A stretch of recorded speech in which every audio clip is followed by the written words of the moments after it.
चौकशी होत आहे. खरं तर 8 तास ही चौकशी झालेली आहे. या 8 तासामध्ये अनेक प्रश्न विचारले गेलेले आहेत. किती प्रश्नांचा नेमकी तुम्ही काय नेमकं उत्तर दिलं? खरं तर जेव्हा जेव्हा चौकशीला बोलवलं त्यावेळेस आम्ही उपस्थित राहिलेलो आहे. या अगोदर अनेक बातम्यांचा विपर्यास केला गेलेला आहे, चुकीच्या बातम्या पसरवल्यात, ते मला आवर्जून सांगायचं आहे. ज्यावेळेस मला आणि माझ्या फॅमिलीला बोलवलं गेलं, अगदी किंबहुना शिर्डी पोलीस स्टेशनमध्ये माझी बहीण आणि पुतण्या आम्ही सोशल मीडियाच्या माध्यमातून बातमी पाहिली आणि नोटीस मिळण्यापूर्वी 3 दिवस अगोदर गेलो होतो आणि पूर्णपणे सहकार्य आम्ही या तपास यंत्रणेला केलेलं आहे. मीनाक्षी, आवर्जून सांगायचं म्हणजे ही 11 ते 7 वाजेपर्यंतची ही वेळ आहे.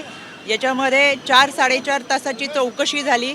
याच्यामध्ये जबाब नोंदवणं, टाईप करणं, लिहून घेणं, मधला लंच ब्रेक असा बराचसा काळ होता. पण त्यांचे जे काही प्रश्न होते त्या सगळ्या प्रश्नांची उत्तरं दिलेत आणि मी पहिल्या दिवशी जे सांगितलं होतं ते आजही सांगते.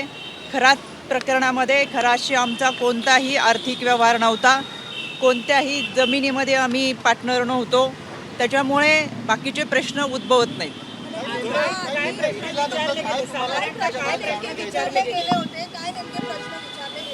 मला असं वाटतं सगळ्याच अहवालामध्ये जे काही पुढे तपास होईल त्या तपासामध्ये काय प्रश्न होते हे समोर येतील. खरं तर आर्थिक व्यवहाराच्या संदर्भातच प्रश्न होते, पण आर्थिक व्यवहारच कुठं नसल्यामुळे त्यांना काही बाकीचे प्रश्न उद्भवले नाहीत. SITचे प्रश्न वेगळे होते, EDचे प्रश्न वेगळे होते आणि या तपासाला त्यांना उत्तम प्रकारे आम्ही सहकार्य केले. इथून पुढेही कधी त्यांना सहकार्य लागलं आत्ता अजून तसं काही सांगितलेलं नाही. चौकशी झालेली आहे. काही बँकेमध्ये पैसे जे आहेत ट्रान्सफर झाल्याचं समोर आलेलं आहे, तर हा थेट व्यवहार आहे असं कळतंय. मी यापूर्वी सुद्धा एक फेसबुक पोस्टच्या माध्यमातून सांगितलं होतं, आज देखील आवर्जून सांगते.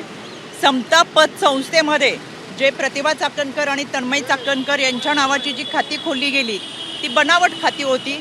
त्यामध्ये ही दोघं कधीही समता पतसंस्थेत गेली नव्हती. त्यांना समता पतसंस्था कोठे आहे हे सुद्धा माहीत नाही.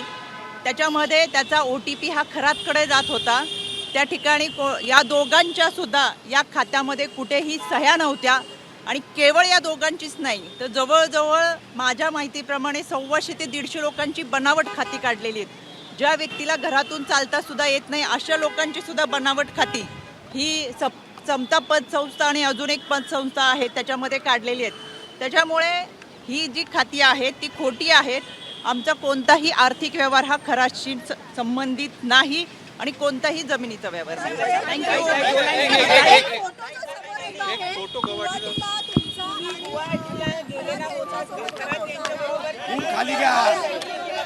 पहिली गोष्ट, गुवाहाटीचा जो फोटो तुम्ही पाहिलेला आहे त्याच्यामध्ये हा फोटो जो आहे तो माझ्या फॅमिलीसोबत, खरातची फॅमिली आहे.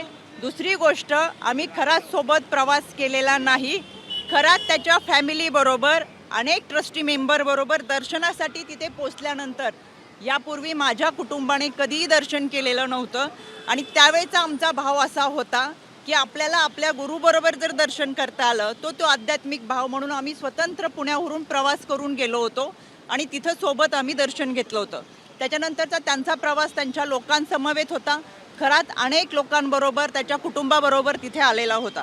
त्याच्यामुळे आपण दर्शनाला अनेक ठिकाणी जातो, तो एक आध्यात्मिक भाव होता. 17 तारखेला अरेस्ट केल्यानंतर लक्षात आलं की तो आरोपी आहे. तोपर्यंत खरं तर आपण पाहताय अनेक क्षेत्रातील अनेक मान्यवर हे त्याला गुरु मानत होते, दर्शनासाठी जात होते. तीच आमची भावना होती आणि एक प्रामाणिक श्रद्धा आम्ही ठेवली होती. त्याच्यामुळे साहजिक तो एक श्रद्धेचा भाग होता. थँक्यू.